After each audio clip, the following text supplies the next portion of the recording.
Well, good morning and thank you, everybody. I apologize I didn't get Bob the slides in advance. I was on a family vacation with my little sister's family and her kiddos last week on a Disney cruise. So I just got back into town yesterday afternoon and put together my slides this morning. So apologies for not getting that further in advance. So my presentation is about, is the senior homestead exemption working as intended? So I want to start with this. What is the intent of the senior homestead exemption? Now, I've asked this question a lot over the years, but I'm actually really curious how many different intents we would say from this audience there are. So who has an idea of what the senior homestead exemption was intended to do? Yes? Keep people in their homes instead of nursing homes. To keep people in their homes instead of nursing homes. Yes. What else? Yes, sir.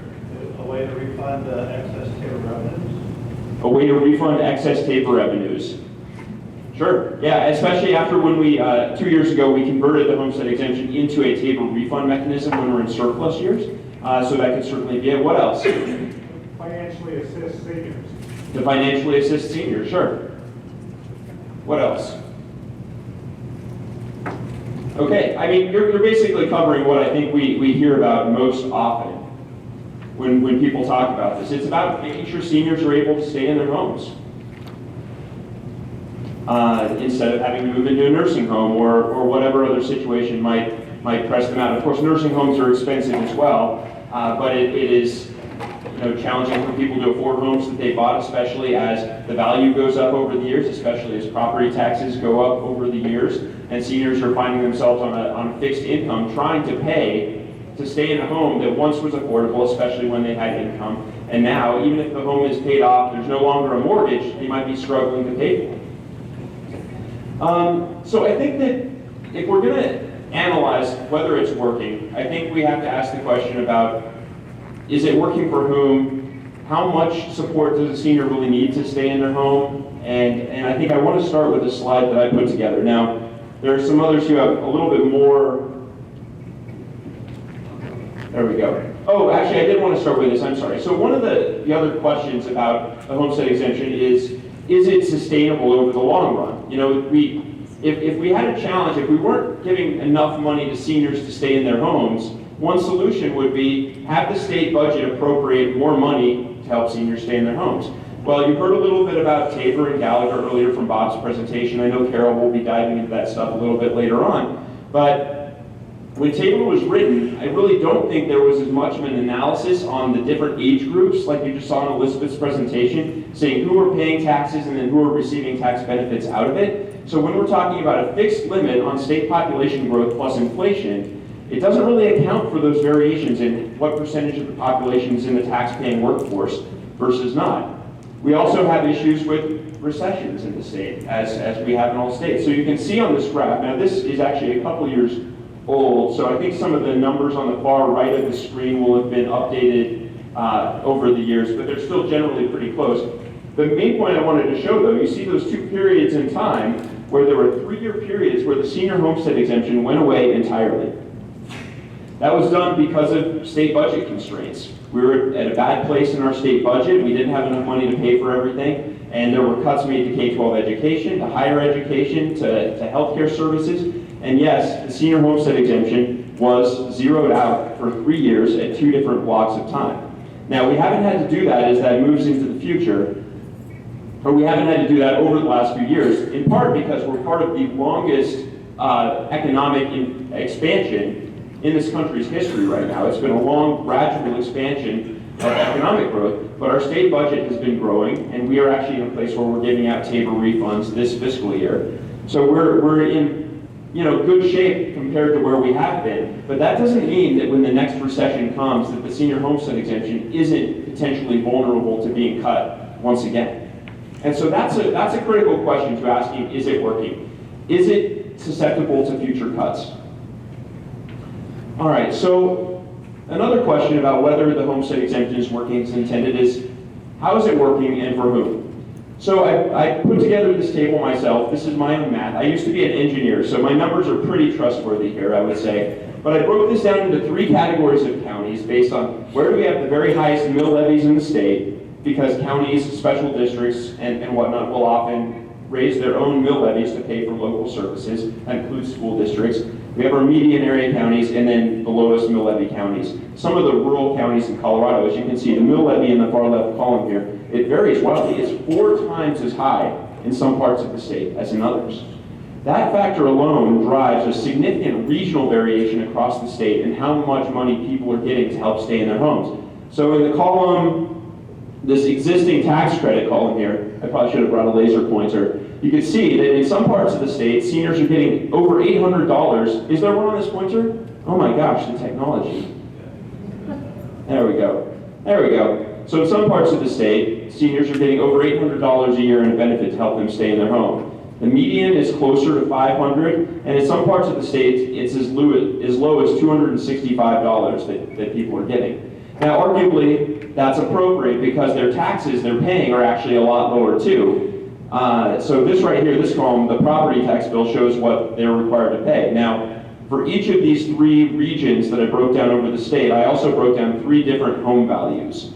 So I want to ask this question as well. When the homestead exemption was passed in 2000, you know, it was arguably means tested because it was based on what your home value was. If your home value varied, you got up to 50% of the first $200,000 of your home value off on your property tax bill. So I want to ask right now, how many people have a home whose value is less than $200,000 right now? I see one. I see one in this room. How many of you think it was probably less than $200,000 in the year 2000? Quite a bit more. So you can see there's been that change. Well, what we have right now is for everyone with a property of above $200,000, the homestead exemption is now a flat tax credit.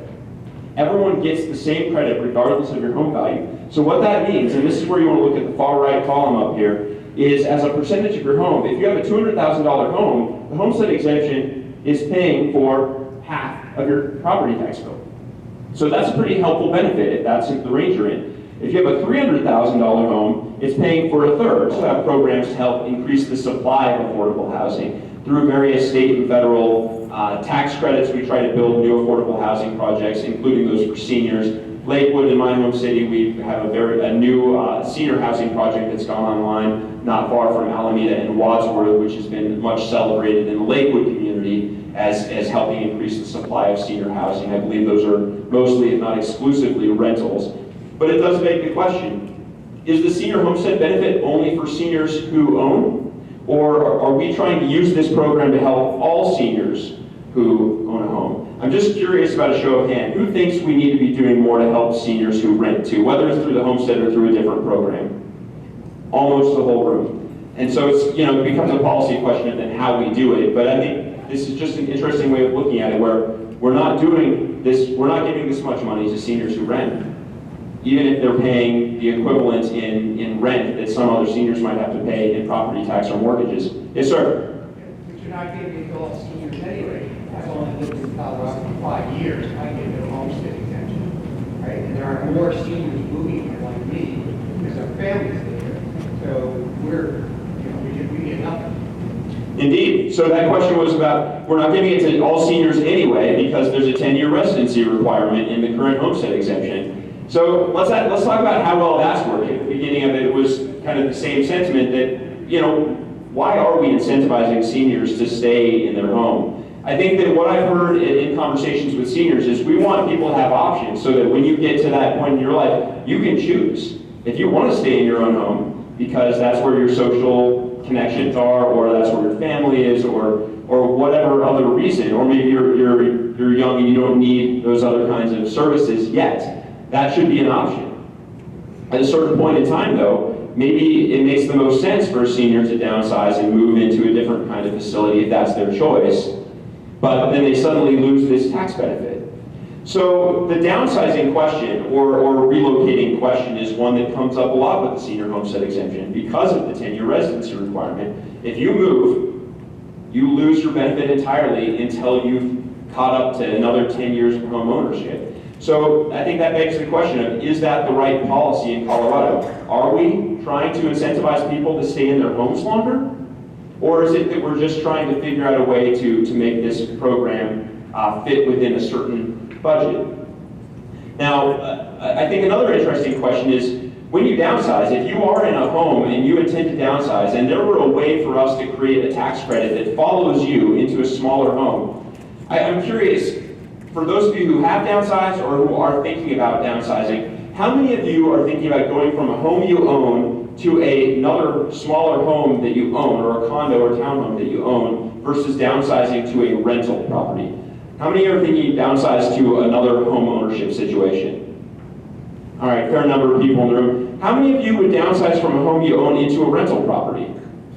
Already there. All right, a few people have raised their hands. So I think that's actually really interesting feedback for me, that maybe there aren't as many seniors in Colorado, although there are definitely some who are looking to go from an ownership situation to a rental situation. That ties back into the question of whether, if we make this portable, if we get rid of the 10-year residency requirement for the homestead exemption, should we make it so that that tax credit follows seniors just to a smaller home that they own? Or should that tax credit follow them into a rental property as well, so that we help them with their rental?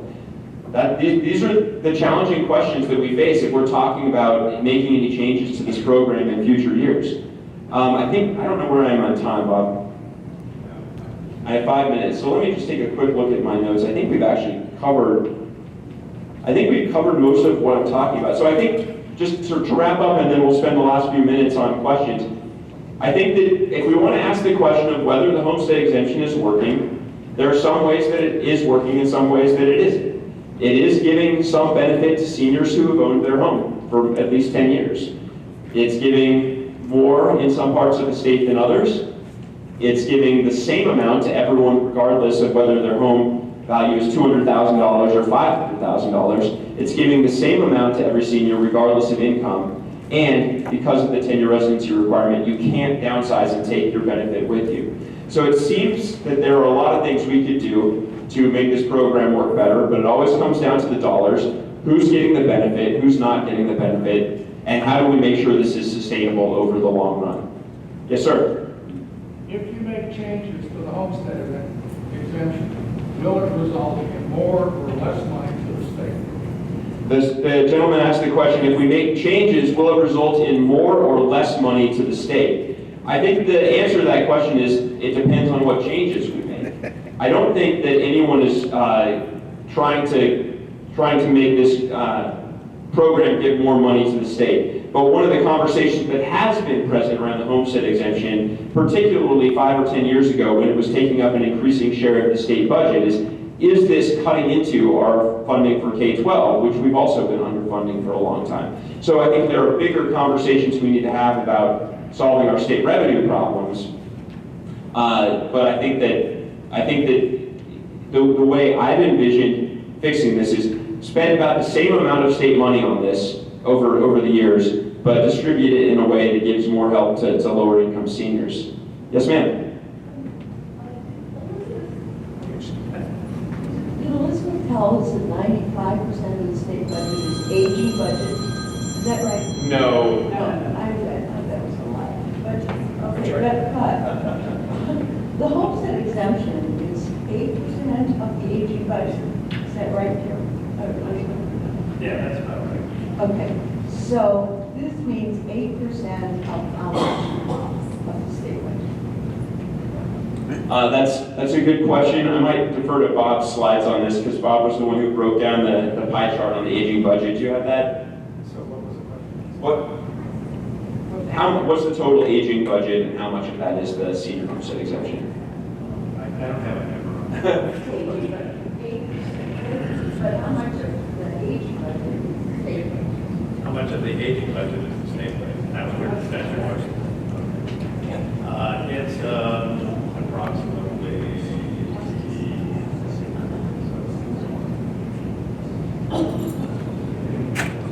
let's say 3%. Yeah, roughly 3%.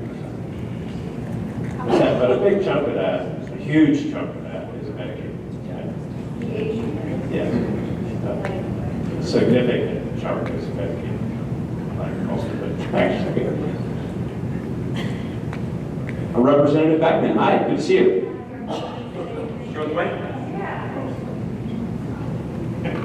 Thank you for all this work you're doing on homestead exemption. So my question is, the The homestead exemption was approved by the voters as a constitutional amendment, and so that's a pretty far bar. There was a trigger that allowed for in times of economic downturn for it to be zeroed out or flexible.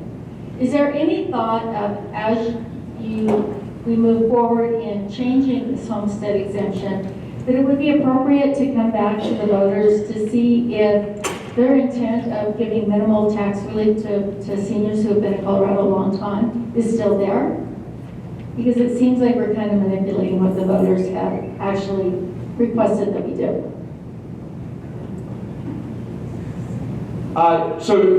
Sure, I mean, first of all, the plain language of the Constitution says that the General Assembly may raise or lower the $200,000 amount of which 50% of your property tax value is exempted from tax. It doesn't say in times of economic downturn.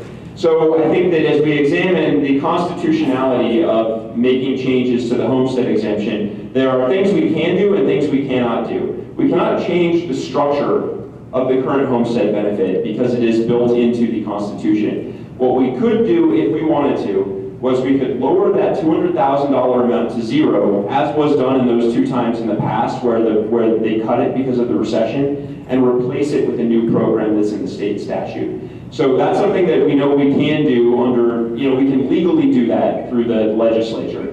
Whether it's appropriate to refer it back to the voters is always, again, a subjective question. We talked a lot about this. Would it be better to send this question to the voters? In part because that would give us more flexibility on what we could ask for, right? If we wanted to talk about increasing the amount of dollars that we give to this program, or possibly bring other tax questions into the conversation, we would have to do that by referring the question to the voters. I've often thought that would be a simpler way of going about this, particularly because of some of the emails I got when I started proposing some changes to this program. I thought, well, if I just leave it up to the voters, then at least I won't get all those emails. But getting emails is part of my job, and I certainly don't mind. Yes, ma'am. Have you analyzed or investigated the difference between this scheme for a homestead benefit and what some other states have done, which is to put a cap on the value of your home that is subject to property taxes? So that, for example, in Maryland, where I moved from a couple of years ago, the homestead exemption is your tax rate cannot go up because the value of your property under assessment cannot go up more than 5%. So it doesn't, then when you go to sell your house, the burden falls on whoever buys it. Because if your house has double the value, so what? It's not your problem. But that was the way they determined they could help seniors particularly. And you only had to live in your house like a year or two in order to get that benefit. Sure. So the question was largely, have you looked at other ways of structuring this where instead of exempting a certain percent below, you actually cap the amount of property tax or property value for which you have to pay tax? I haven't done a detailed analysis of that, but I think that one thing I do know for sure is that if we just give more dollars, then that has that impact on the state budget, where we then find ourselves running into Tabor and Gallagher, and then we have these real challenges paying more out of the state budget when our state budget is already spread pretty thin. Yes, sir. I guess I have 3 comments on this. You've probably heard them before. So, and I think I'm loud enough everyone can hear me. I don't mind walking. I should walk back to you too. Oh gosh, Thank get you, your sir. steps in this way. All right. First of all, the Homestead Act is probably the only broad-scale benefit that the state gives to older adults. Older adults who've invested in the state, who've been here for a period of time. So I don't want to see it taken away simply because there's got to be something that the state does for older adults along with the rest of the population. Secondly, we've already said that staying in your home, aging in place is probably the most cost-effective means of having older adults live out the remainder of their life. And so we're really almost counterproductive when we take away one of the means that allows older adults to age in place. Thirdly, with portability, there can always be some flexibility and some, in a sense, means testing done. Many of the slides that we showed, demonstrate that rural Colorado is hurting in some areas, losing population. I don't know about the rest of you in the room, but I know more older adults that are looking to the western slope to move to because of the cost benefit in going there. So why not make some adjustments to portability? For instance, let us downscale. If you buy a home of a reduced value, which is probably going to more likely happen in a rural area, from the 500,000, then you keep your homestead exemption. Portability goes with that. But if you're just looking to take advantage of the state and move from 500,000 to $1 million home, we're going to put the 10-year rule back into place. Thank you. Those are some good suggestions, and I think I'm getting the hook from Bob here. So, Just a quick question. all right, very quick. This isn't on what we've been talking about here, but something that has been raised as a problem in the past. And that's that there are a lot of people in the state that don't know about the homestead exemption and all these other things. And so I know this may be automatic, but there are some that are not. And so have you made a better effort at notifying especially the lower income people who may not be as well educated and may not hear about these things, so that they get this same benefit, or are they still not knowing about it? I know I lived in a house for 20 years and never got a homestead exemption or any of the other ones that I could have gotten because I just didn't know about them. There are indeed programs to help communicate about the benefits that are available for seniors, like whether they're reaching far enough is always an important question. So, well, thank you guys all very much for a good discussion of this today. I think this conversation